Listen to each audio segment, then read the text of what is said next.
يقول السائل: أود أن أسألكم حفظكم الله عن الفرق بين الواحد والأحد، وجزاكم الله خيرا.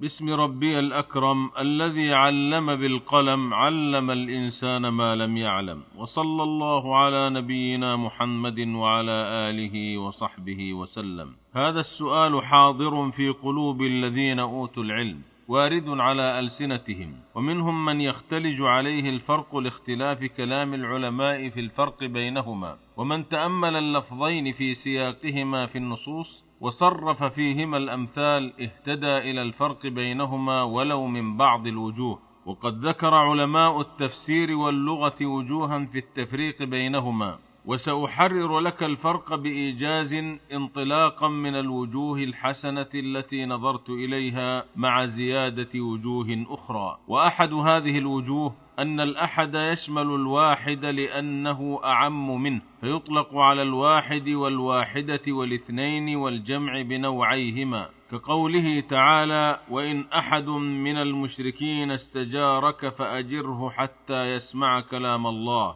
وتقول: ما رأيت أحدا منهن، ولا يكون الواحد إلا للفرد المذكر.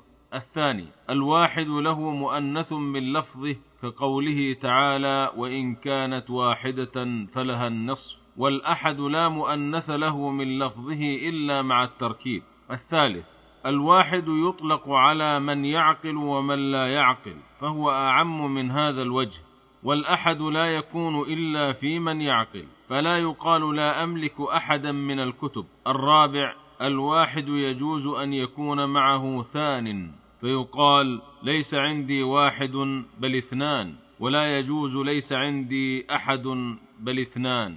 الخامس: الواحد لا جمع له من لفظه، وجمعه آحاد، والأحد لا يجمع أصلا. وسئل المبرد عن الآحاد: أهو جمع لأحد؟ قال: معاذ الله، إنه ليس للأحد جمع. السادس: الأحد وصف خاص بالله تعالى. السابع: الواحد يدخل في الحساب والعدد والقسمة، والأحد ليس كذلك، ولذلك كان الواحد أول العدد. وقيل يجوز أن يقال أحد اثنان. الثامن: وهو من الفروق اللفظية أن لفظ أحد يختص بتركيبه في 11 ولا يقال 11.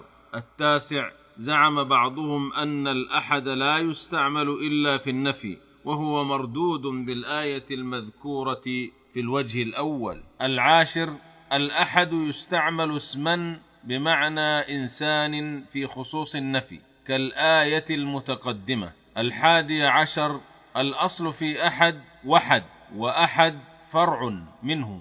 قاله ابن فارس: هذا ما أمكن جمعه من الوجوه الفارقة بينهما من حيث العموم. وأما من حيث معناهما اسمين من أسماء الله، فمن العلماء من لا يرى الفرق بينهما، والصحيح التفريق. وأقرب ما قيل في ذلك أنه إذا قيل الله أحد فمعناه المنفرد بالإلهية، وإذا قيل الله واحد فمعناه الذي لا ثاني له. والحمد لله رب العالمين.